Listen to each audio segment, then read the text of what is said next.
to Clutch Kick Radio with Ryan Lechner.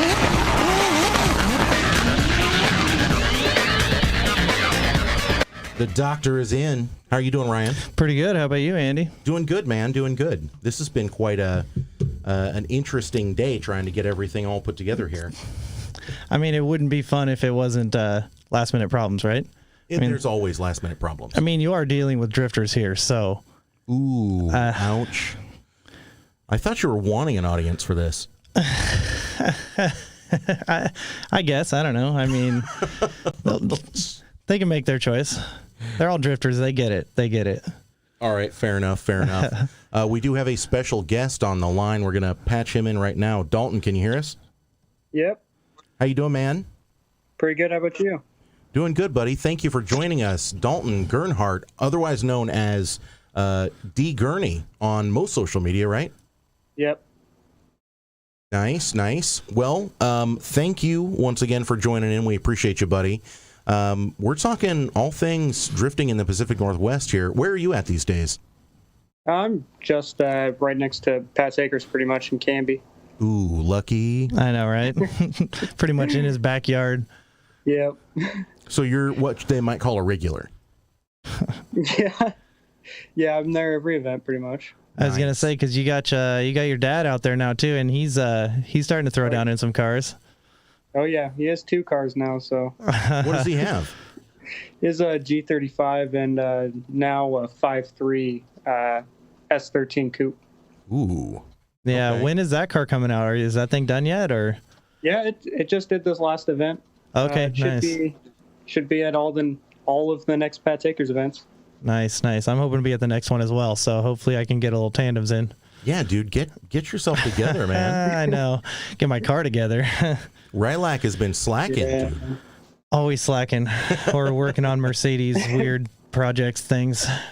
It's always it what could be you worse. don't want to be working on. Yeah, pretty much. That's how it always works. Exactly. Great. So, Dalton, I know I've been curious. Did you start drifting on Assetto, or did you actually start drifting in real life first? Because I know that you're an Assetto player, and you have been for at least a while. I actually started on G27 on R Factor. Okay. Yeah, Nice. 27 wheel. I use a G27 right now. Oh, it's great. Nice. So what's your wheel setup now then? I have a Phonetic Club Sport, whatever Yeah. they have. I don't The even good know stuff. anymore. Yeah, it just costs a lot of money. I was like, okay. Nice.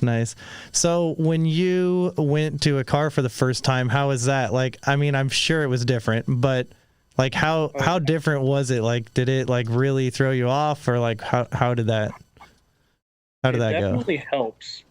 The sim drifting isn't 100%, obviously realistic, but it gives you like a generalization of what to do. Mm-hmm. I feel like, and it's good. Like I had my car setup. Like if my car setup was okay on my first car, it would have been probably a lot smoother transition. But Yeah. I had like 40 psi all around. I was just understeering in the front, all that fun stuff. Yeah. But I think if you want to be a good drifter, you definitely have to be driving on the sim.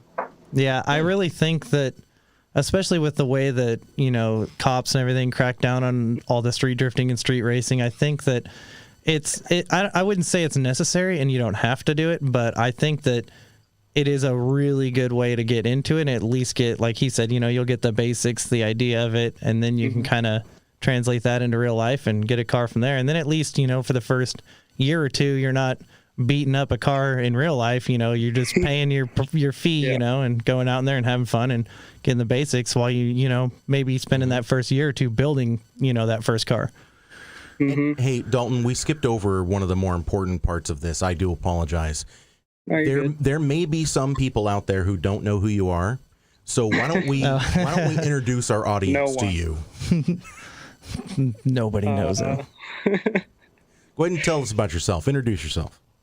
I'm Dalton Gernhart. I have a not Turbo LS, Vortex supercharged LS S15 that did Pro 2 for 1 year. And I I did Proam and got second. That's my driving history. Mm-hmm. Your claim to fame, so to speak. Yeah. I was slow. I was probably the slowest one there in my 350Z. Good luck to anyone who followed me, pretty much. It was pretty bad. But yeah, the S15 works. Mm-hmm. I think I got a lot of experience with that car, but... And I assume that's a track car only, because you can't street those. Yeah, right? yeah. Sadly. It does not have a title. I was going to say, right. Probably not, right? Yeah. At least not yet. Yeah. Well, there is that. I mean, you can title, after 25 years. Yep. There will be a day and time, so maybe once that car's a little retired, maybe we'll see it come back as a Street Shark. Yeah, I was planning on putting blinkers in it and all that fun stuff. Nice, nice. So what made you decide to go with the supercharged LS? Well, NA, we had a 6-liter and it was, just junkyard. It wasn't even opened, just probably like 350, 450 maybe. And I just wanted a little bit more. The nitrous was kind of annoying, have to go fill up. Even though I only filled up 2 bottles, I just was like, I'm over it already. So I just I found out what I wanted. I was deciding Turbo LS or Vortec, and then it just was like, I don't want to deal with all that heat. So I just instantly Vortec, and even though it has its own problems anyway, so. Did the car show up without a motor? Yeah. Well, no, it had a 2-liter NA or SRNA. Oh, okay. Mm-hmm. So it was with an auto. I forget what those are. It's like a Sylvia K or something, right? Yeah, I think so. It did 1 burnout, and it was a daily driver for 1 trip permit. Yeah. Down to the shop to get it swapped. That's right, to tear it completely apart. Make it different. It was fun. So what problems did the supercharger have for you? Because I don't really know a lot of people that run superchargers, so I'm kind of curious myself. Well, the power steering pump that I bought, it was just a giant shit show on my part, just because I ordered the wrong pump, thought I had the right one, waited, and then installed it later. But I solved it just by going to electric steering. E-Pass, it's a motor directly on the steering shaft. I like it. Yeah, so how have you got that all dialed in now? Because I know there for a while you were having problems with it. And what problems were you having with it? All user error. My U-joint double D shaft was sticking too far out of the where it was supposed to be, and they were just rubbing and catching on each other. Oh, okay. Yep, that's no good. Yep.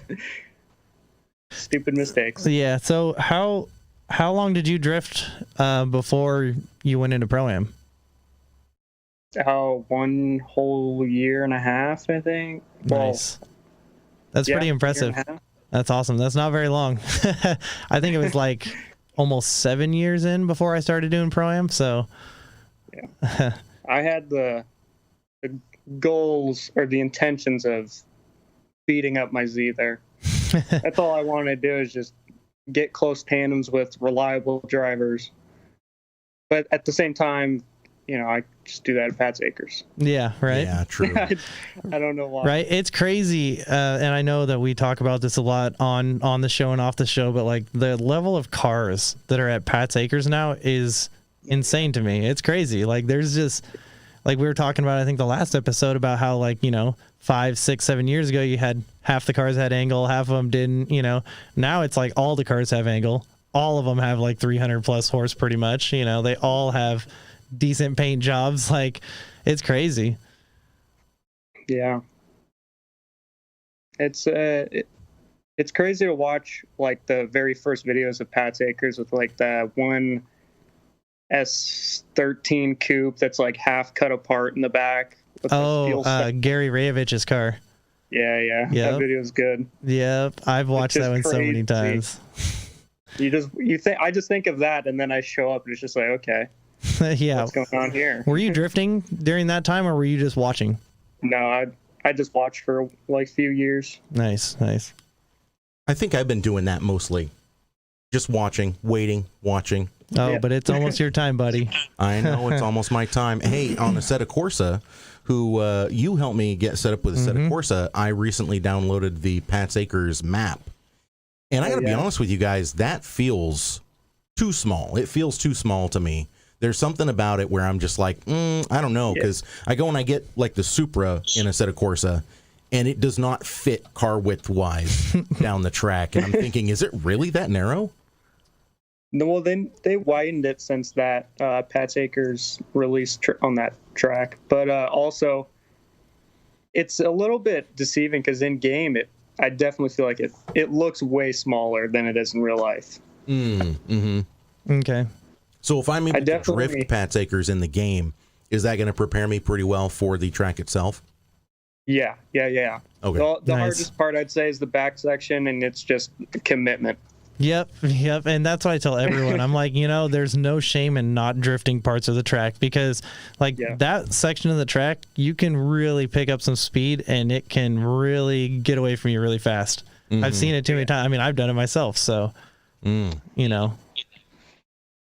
Okay, well, that's fair enough. I keep thinking about, this is the year. Now, Dalton, I've driven on it before. As a matter of fact, I was one of the chase cam cars for a while, for like a full year there. Yeah. Before drones really came into their own, which ironically was the year after. Yeah, that pretty much killed you. Yeah, basically. So, I mean, I have experience driving on that track. I don't have an experience drifting on it, though. So it's going to be a little bit of a mixed bag for me, I feel like. So you'll get it. Yeah. So do you think that the Assetto Corsa Park mimics the old track pretty good, or does it still feel pretty small compared to like the old track surface? I would just say, because you can't, in real life, I feel like you can, there's a little bit more forward bite as well in real life. So it's a little deceiving because you think there's going to be more grip than there is sometimes. Oh, I see what you're saying. You're almost praying for the grip, and it's not there. Yeah. That's how I feel like that's how I'm driving the entire time I'm on Assetto Corsa, is just looking for grip. Just hoping and praying. Just like, come on. Nice. But I think the track is definitely maybe a little bit narrower in Assetto. That's fair. It feels that way. Well, so that leads me to my next question. If a person is starting out in sim drifting with the goal of going to real drifting, do you think that Assetto Corsa is the right place to be? Or, like you said, you started on R Factor. Is that a better place to be? Does it matter? R Factor sucks. Oh, okay. It's so old. Yeah, that's kind of what I've heard. The graphics are terrible. Well, I remember... No, go ahead. There's a ton of car customization. Yeah. Like, you can do anything. Like, you can make your suspension do whatever, pretty much. Yeah, that's what I've heard about it too. But I feel like it's coming for Assetto Corsa because there's a lot of updates and things that have been going into Assetto Corsa lately, especially with all the EDC and all that. So I feel like it's almost a matter of time before you start getting those upgrades and all that, and they start changing it to where you're probably going to be able to put that grip into the cars to where maybe you're not just going to be hunting for it the whole time, Yeah, that could be. Or maybe that's just in some of their clever tuning, because as Kyle Pollard said, they got like their graphic engineers or whatever that build the cars for them. So maybe it's just in the way that they build the cars too. Who knows? Yeah, I have no idea. I mean, I'm just leaving them pretty much stock besides tire pressure and sometimes tow in all the way. Oh, interesting. So you're not getting like way heavy into the changes. Just a little. I'm just trying to get as much mechanical. Well, I don't mess with spring rates or anything, so I'm not trying to get all of it. I gotcha. I'm with it. But I think it also probably depends on what you're using it for and how much time you spend on it too. Because like someone like Dalton, you're just using it for the mechanics and the kind of like Kyle Pollard was talking about. You're just using it to keep yourself fresh and to have some fun and to kind of just keep drifting. And so, it's a little different for someone like that versus others, I think. Sure. Sure. Which reminds me, were you at Summer Jam a couple weekends ago? Oh, yeah. All right. Yeah. How was that? Was it wild? I did one lap, and that was it. That was it? What happened? I overheated, and I didn't put water in the radiator, and my belt blew off, and I was just stupid. So did you pop your motor, or? No, I just waited okay. too long to go back out like a dumbass. Yeah. Fair enough. Fair enough. There were a lot of cars. I was planning on getting more driving on the third day, but I never brought it back out. Yeah, were you there day 2 or day 1? Day 1. Nice. Okay. We made it there. Actually, producer Nick and I made it there Sunday, the second day. And man, it was packed. I didn't even show up. Yeah. Dude, I didn't even want to show up. Yeah, it was crazy. I heard there were so many people. House, yeah. We had to leave. There was a bunch of other stuff that we had to do, and so I was only able to be there for a couple hours. But by the time we left at noon, it was ridiculous. Like, our parking spot went that, and it wasn't even a good one. Yeah, I parked out in the field on the last day. Mm-hmm. I believe it. Yeah. So what's like your favorite Pro-Am experiences? Like, what was like a highlight for you in Pro-Am? Probably my first Pro-Am round. It was stock LS1, just threw it in there. Stock angle. That one was fun. I got fourth, and I had no idea what I was doing. Yeah, I remember watching those. I was so blown away because it was just like, I mean, I knew that it was basically a stock C, and I'm just watching this like, dang, he's just going for it. That's awesome, though. But 350Zs actually get a decent amount of angle from stock, to be fair, compared to most cars. I mean, it's not a ton, but it's enough. You can rip them all day long with stock. I love them. That's what Ryan keeps saying. We've talked about how 350Zs and G35s are going to be kind of the next budget drift car. Yep. Actually, that's a good question for you, my friend. What do you think as far as like budget starting drift cars, Because you remember back in the day where the 240s were $900 and you can go and slide it. What would you tell somebody that came to you right now and said, I'm brand new into drifting? What would you get him into? E36. I mean, I know they suck to work on, but they're cheap. If you want something easier to work on, I'd say Crash Z or Crash G. I got my Z from Crash Car Auctions for like $4,000 delivered. I mean, it was completely totaled, but tube front and all that fun stuff. Take it to any fab shop, they'll do it. Mm-hmm. Yep. Mm-hmm. Okay. Other than that, I've seen some pretty cheap, actually G35s not crashed on Facebook Marketplace recently, like $3,000, 2,500. I mean, you could just literally put Racelands on it, and it'd be my dad's G35. Yep.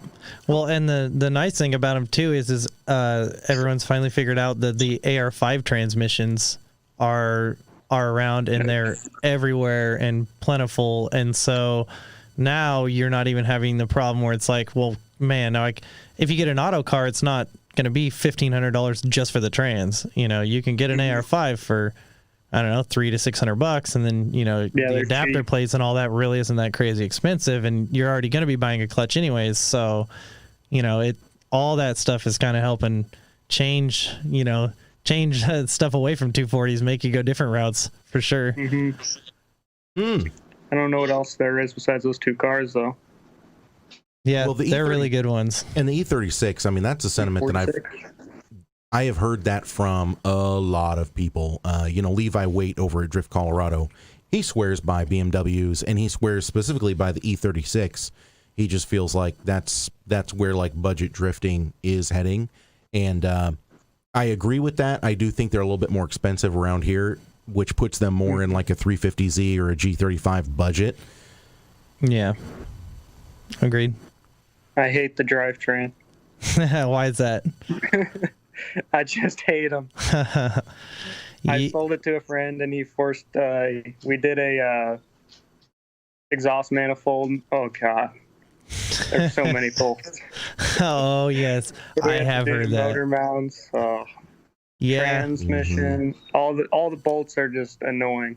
Leave it to the Germans. Well, and I feel like that's how I am too. Like, because I worked on Nissans and Toyotas for so long now. It's like, I don't know. I don't like working on BMWs. I don't like working on any of that stuff either. It's just, I don't know. All my tools are set up for otherwise as well.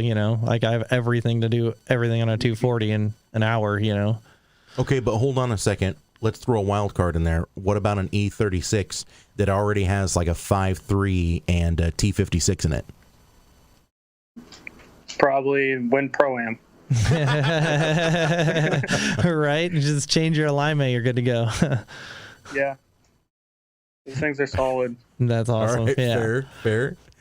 So, what about Pro 2? So I know we talked a little bit and you said that, you went and you did your Pro 2 for the 1 year, and then now you're not going to be doing Pro 2 anymore. So are you going to be doing Pro-Am just for fun, or are you just going to be going to fun events, or what's up with that? Why no Pro 2? A little bit of everything. Reason for no Pro 2, just it costs a lot of money. I feel like there's not really, there is a future in it, but I just feel like to have a future in it, you have to be spending money, and I don't want to do that. So it's a future. There's a future there for someone. Yeah. Yeah, I'd rather go drive Pro-Am and Pat's Acres with everyone. Okay, so you're a little bit more about the fun of it. So, I definitely want to do Pro-Am and compete, but I don't want to spend that much money. Yeah, and you were talking about I know you mentioned to me, and it's something that I already know, is like the amount of seat time that you get in Pro 2 as well for how much money you're spending is definitely a lot less than Pro-Am.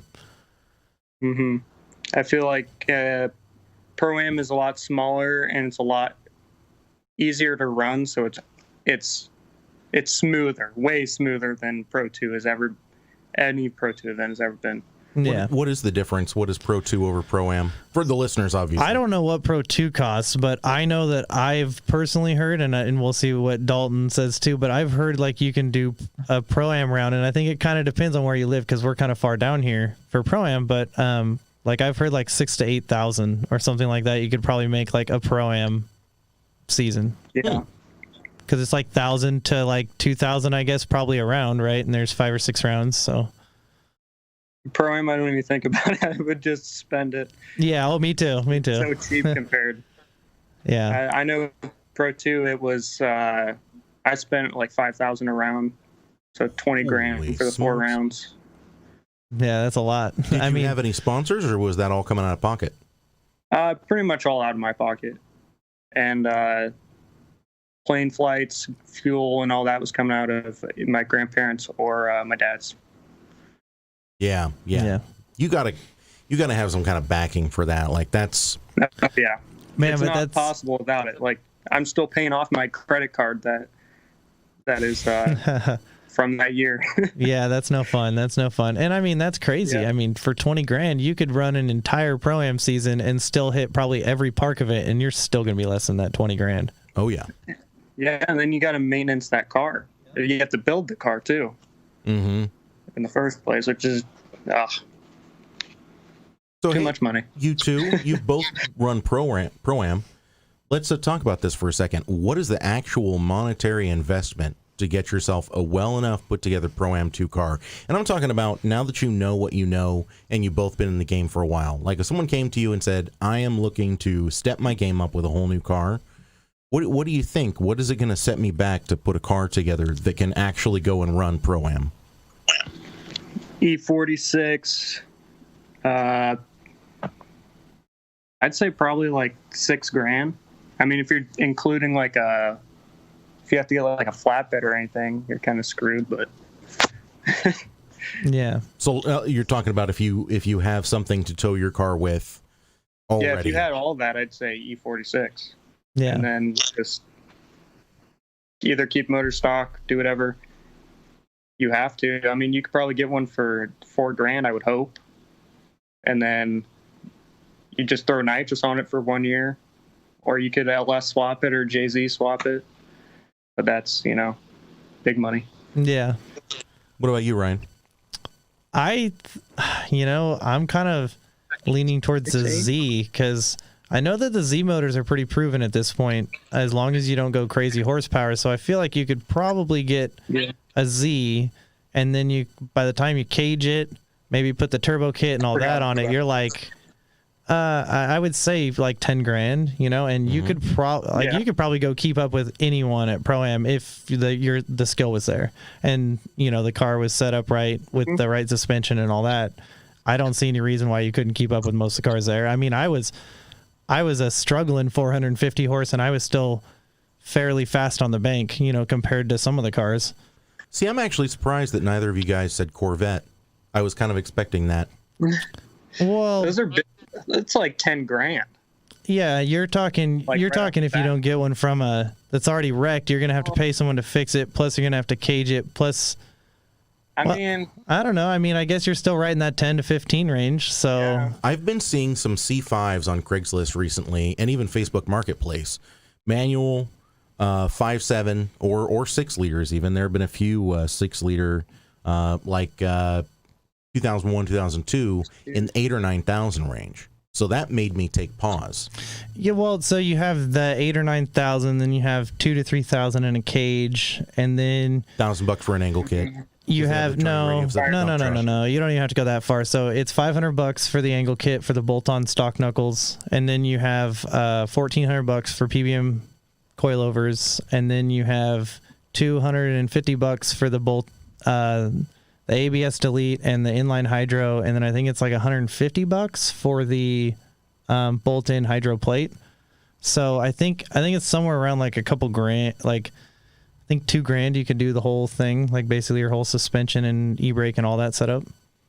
This is what's crazy to me, you guys. There's like a building block proven system where you go, yeah, if the person knew how to drive and they were already like Pro-Am driver ready, yeah, you could take this car, get these specific parts, or you could take this car and get these specific parts. Like, it doesn't have to be some overblown. You're not going to run out and get a Toyota Corolla and now you need to swap it to rear-wheel drive and do all this other stuff. No. And that's the crazy part. I don't know. I'm sure Dalton has probably heard this many times too. It's like so many people overbuild their cars, and I'm just as guilty as everyone else, I built my car for 4 years into something crazy and ridiculous, and then, by that time, I didn't have a huge amount of seat time, and it was so much money, and then it was like, this isn't any fun anymore. Let's just go have some fun. So, yeah, I'm in that boat right now. Yep. Oh, no kidding. Yep. Yeah. So, what's going to happen then? Are we having like a resurgence of grassroots? You know what I see happening? I don't know how you feel, Dalton, but what I see happening is, so when Proam and FD started to get really, really big, they had the like XDC events, and there were some other ones that were like, it wasn't Proam and it wasn't FD, but it was like their own thing. And there was a lot of guys who like would bring cars out of the woodworks, just like old guys who would compete. And then there was also guys who were like Pro-Am drivers and stuff that were like more or less getting more seat time to prep for FD. And I think something like that's going to happen again. I think there's going to be some kind of like more of like a, not grassroots, because like obviously a lot of these cars that are going to go and compete in this are probably going to be more or less full-blown Pro-Am cars. Guys like Dalton, like me, Kyle Stryker. There's a lot of guys around that have a lot of pretty built cars that just kind of go hang out at park and go have fun and whatever. But I mean, if there was another option out there that was maybe a little more fun, maybe a little less, like stress, and it was more like you'd get to hit some different tracks, then yeah, it'd be a blast. Pro-Am West Coast. Yeah, that's what I'm talking about, dude. I think that it needs to be like, find the tracks and hit like 3 or 4 tracks or 5 tracks from, between Oregon and Washington, and just have like a side series or whatever. I'd go to Texas. Sign me up. Right? That is an interesting concept. I'll go to California. I'll go everywhere. Are you, do you tow your car, or, you said you had to pay for some flights and stuff. What was that like, trying to get your car places, but you weren't with it? Yeah, just my grandparents drove it around on their motorhome, and then we stored it on the East Coast at some RV storage place. That is a smart way to go. Yeah. It worked. It doesn't work every year. I guarantee you that. Mm-hmm. I'm sure there's quite the logistics. Some places were not happy with it just being 1 month. I'm sure my dad paid more than just 1 month, though. That sucks. Mm-hmm. Mm-hmm. Yeah. I mean, it's that or drive it all the way home and drive it all the way back. Well, and that's even more money, and obviously you already spent quite a bit. So, and especially when you have family members helping you out, that's not going to work out. Yeah.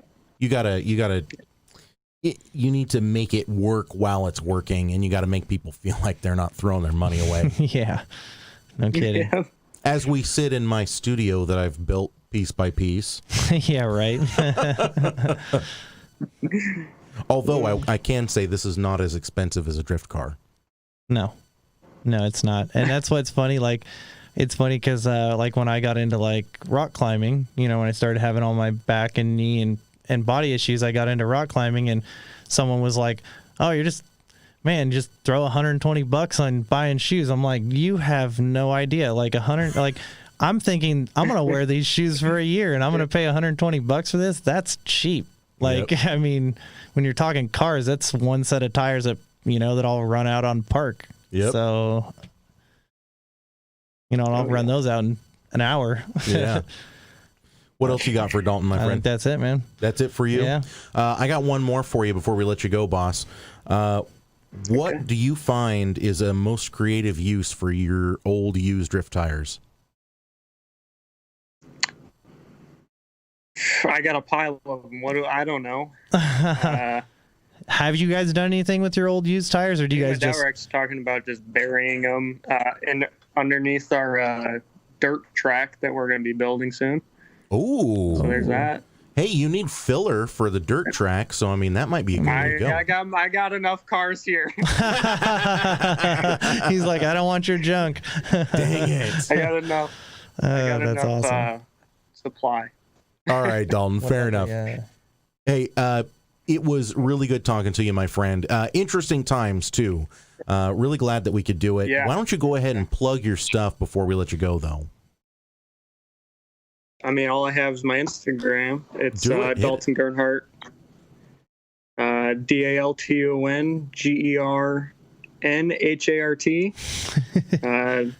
I don't post much, but I'm there. Yeah, but when you do post, it's always good pictures. It's always good stuff. So go give Dalton a follow, and hopefully soon we can have some kind of third-party competition series for all of us guys to go have some fun. Heard that, man. Clutch Kick Radio sponsored, baby. Yeah. Please, someone do something. Right? All the drifters are begging you, please. That's right. Well, hey, man. West Coast Proam. Yeah. We'll do it. We'll make it happen. Or maybe like a drift cruise. We'll get a few tracks on board. Something. Yeah. I'm sure we can make it happen. There's enough guys out there that are hungry for it. Yeah, that is a fact. I'm down. All right, I don't man. have anything else to do. Right? All right, man. Buddy. You have a good one. You too. We'll see you on a set of Corsa, right? Yeah. We'll see you guys later. And there he goes. Interesting. Still paying off the credit card from running Pro 2. That is, not what I was expecting. No, I mean, I wasn't expecting that either, but I mean, I've heard that so many times before. It's happened to a lot of people. I fortunately don't have a ton of debt because of that. I mean, I did, but I mean, just like he said, I mean, I would bet the last year I've been like really proactively just paying off all of my debt that I collected, and not all of it was drifting debt, some of it was just life and whatever, but I mean, I hit that point too, and not to mention it, it was just so much money to go compete and to go drive, all that way and do all that. I definitely want to go do some kind of competition series because I like the competition and it's fun and all that, but I just don't think that the FD route is necessarily my route. So I feel that, but it is a route, and it is we don't want to like discourage anyone, because there's definitely like you can definitely do it. I mean, and it's definitely possible for anyone if you put the work in, and Well, I don't know if I want to put that much work in, but I don't think we'll see. We'll work it out. I haven't decided how far I want to take the whole thing, but doesn't matter. Just getting a little seat time, right? Yeah, that's right. It's all about going out and having fun. Producer Nick, have we gotten any comments on any of the social media? He's looking. We'll play the little do. But a couple of things. Kyle Stryker says grassroots events are ever expanding. Competitions are becoming less chaseable. I think that is an opinion, though. What do you think about that? Yeah, I agree. I think that because the path, it's exactly what you said right there. You can literally just go Google search it, or you can talk to any of these guys, and you can there is that straight building block that you can go out and buy this car and these parts. And so I think that because that's so accessible, there's a lot more people that are doing it, because there's some people, and there's nothing wrong with it, but they're not straight car builders, or they're not fabricators, or they're not this or that. Well, now a lot of the parts are being made. You don't have to make them yourself, things like that. So it's a lot more accessible for a lot more people. And so I think he's right in that aspect. I mean, instead of competing against 1,000 people, now you're competing against 10,000 people, or however you want to look at that ratio. Sure. I do think it's interesting, and this might actually help the whole grassroots scenario when you have kind of cookie cutter builds, to be honest. After talking to Edward Lee Thompson last week, it doesn't sound like the Mustangs are a cookie cutter build. It sounds like there's still quite a bit that can be sorted through and figured out. They're still having issues that people frankly don't quite know how to tackle. It doesn't sound like, the e-brake system is a perfect example, right? But there are other cars where it's a very specific build recipe, and it just makes me wonder, is there going to be room in the grassroots scene for people who have $700 cars that they're just welding a diff in and cutting the springs and trying to come out and have some fun? I don't know. I see, and that is a little bit where you get like a slippery slope with that, because if you're talking just like a straight grassroots event, now are you going to have some kind of experiences, so you only get guys with experience, or is it just straight whoever wants to come and go can go? Because like you said, you might have some guy out there in a $2,000 car who doesn't give a crap about yours, and he's just going to run into you or whatever, and some of us, obviously old Proam drivers and whatever, we have fairly built cars and all that, but I mean, that's a part of drifting. That's kind of the risk you take. So I guess we'll just kind of see when that time comes how all that is going about. But I kind of have a feeling that there's enough good drivers with enough good cars around. I think that it would either grow big enough, fast enough that you wouldn't have that problem, because you could end up going into different classes of maybe by, I don't know, whatever horsepower or however they want to do it. Or experience level. Exactly. Yeah. However that may be. But yeah, I think that very well could be an issue.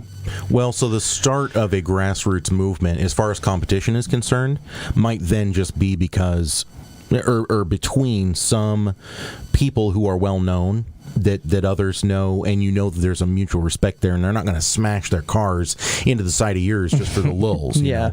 Well, I mean, come on, if you really put it out there and really tried, I have no doubt in my mind you could probably find 60 drivers who are either Pro-Am drivers or have like 5+ years or more, and have really well built cars. Easy, I'm sure you could pack a place but that's if the prize money's there and all that, because you look at the clutch kickers back east, and those guys are giving out just as much money or more than FD in less rounds. And so it's only going to take another person like that to create a series to win enough money to make it worth someone's time to bring out a car like that. Sure, that's a good point. When you said 60, I actually thought to myself probably 100. I mean, I probably myself know 60 people that would be able to bring out a competitive car right now. Oh yeah, I mean, well, think about it. I'm not saying that every driver at Pat's Acre is the best driver ever, but I mean, you pack 70, 80 drivers in park almost every round.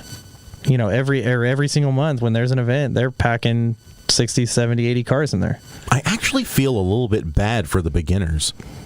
Yeah, I feel like there's less. There's still a ton of seat time on track, but it's definitely less than it used to be.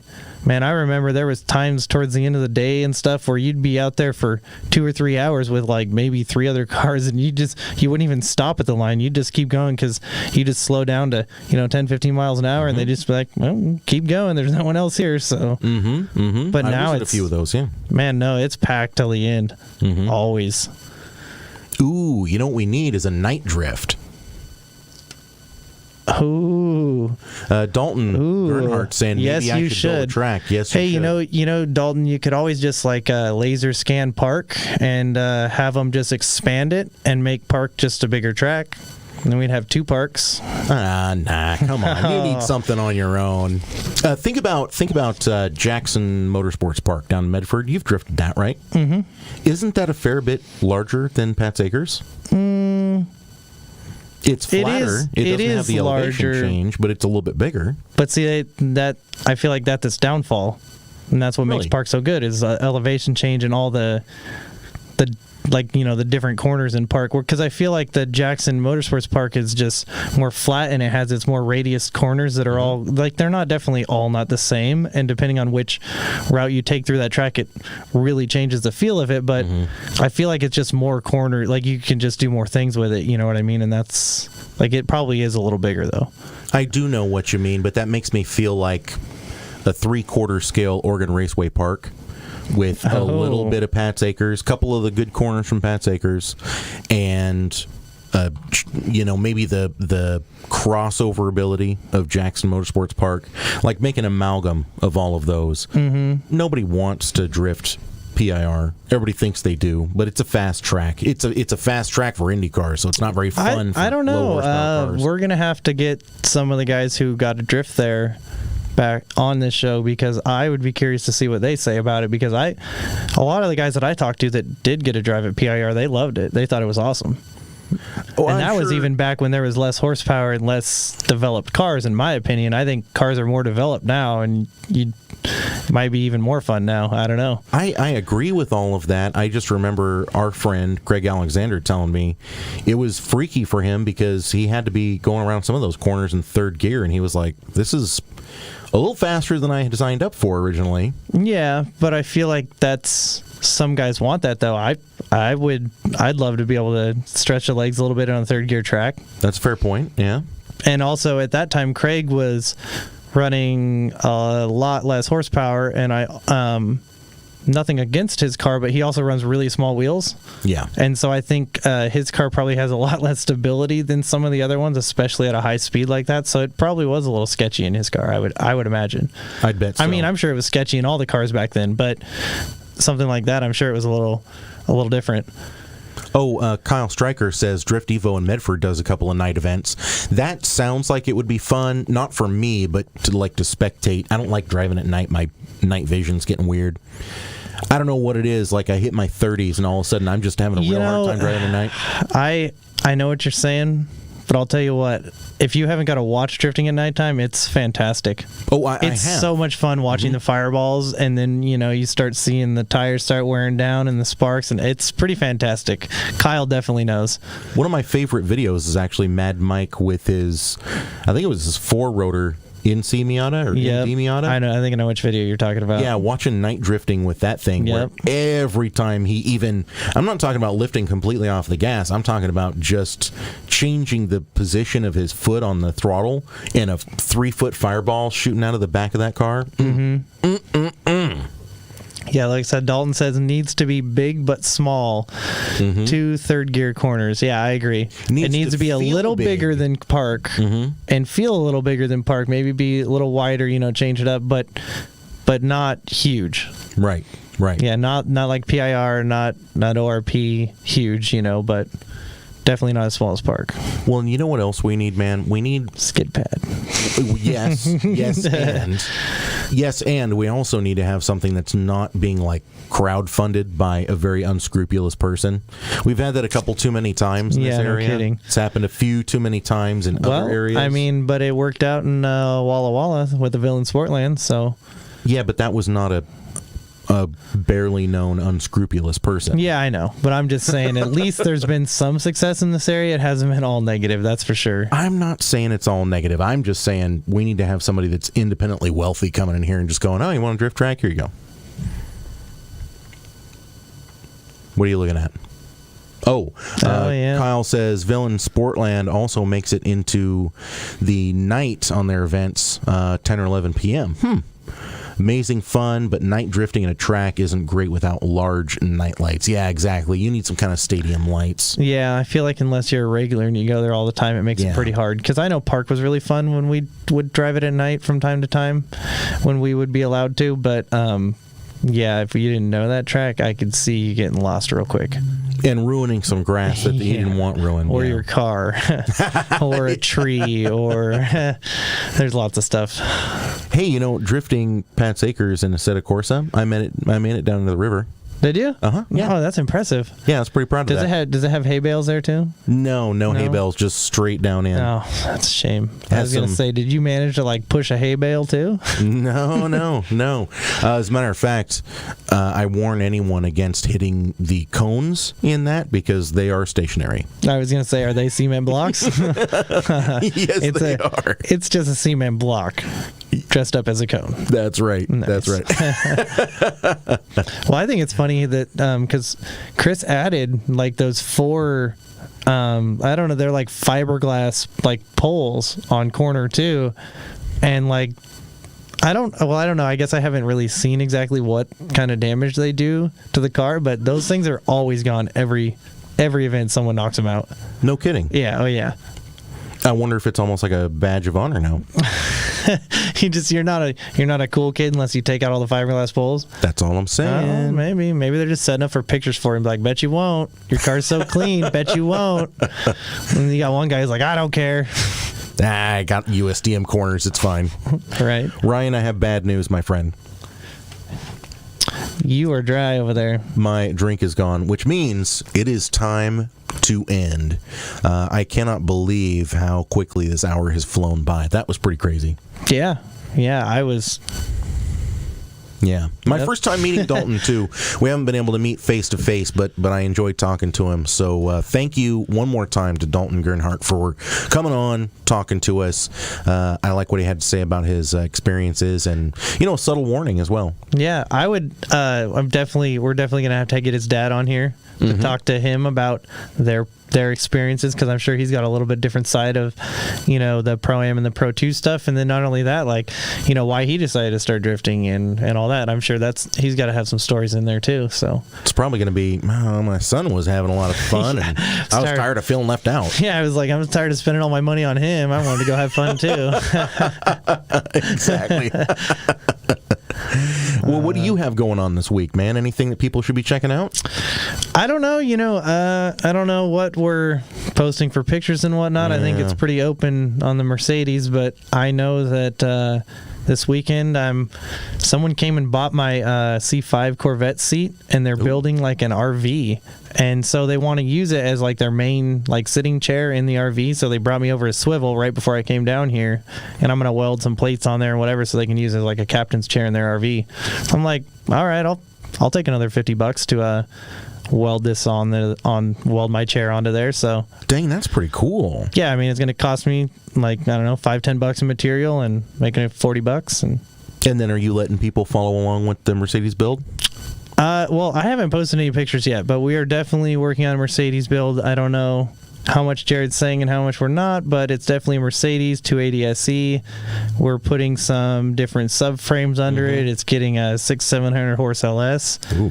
And so I know that this week, I'm pretty sure Monday, I'll be back over there, and we have a full rear subframe mounted up, ready to go under it. The front subframe is fully mounted up. We just have to mount some coilovers, mount some upper control arms, and then more or less it's a fully functioning rolling car. And then we'll move on to fitting the LS and the turbo system and all that. So crazy, man. It's going to be pretty wild. I'm super stoked. I haven't said a whole lot, but I know that I think we're going to do some custom stuff with this intercooler.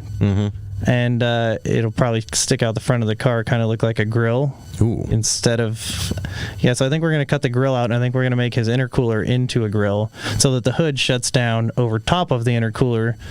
So it pretty much just looks like a grill, but then when you get close to it, you'll be like, oh, well, that's an intercooler. Much like the UPS box trucks. I like that. Yep. Yeah. That's all right. Cool, What did Mike say? Uh-oh. So I figured I was already there. I might as well try. Might as well, right? You got the tires. You got enough cars to do it, so might as well. That's all the reason to do it, man. That is all the reason to do it. By the way, anybody that wants to see what Ryan is doing, your Instagram is Kooky Monster. It's Kouki. Yep. Kooky Monster. _913. _913. And of course, Ryan Lackner on Facebook. You can follow me, Andy, on Facebook. Go over to the Boost Booze BBQ page at Boost Booze BBQ to see a lot of our car content over there. We do just general car talk, not really so much of the drifting, but you get some drifting activity over there once in a while. Some drifting, some booze, some food. Get a little bit of all of it over there. You better believe it. It's like camping out at Pat's Acres. Pretty much. So do go and check that out. And of course, this has been Clutch Kick Radio. Make sure that you are telling a friend about this. Make sure you are spreading the good word. We've had really, really good engagement with you guys with this show. We want to see that continuing, and we want to know, what else we can bring to you. So please always feel free to message either one of us, message the page, let us know what you see, let us know what you like, and we always want to hear it. Ryan, tell you what, man, been a good one. Yeah, it's been a really good one. You guys out there, thank you for tuning in. Thank you for your comments, and until next week, we will see you.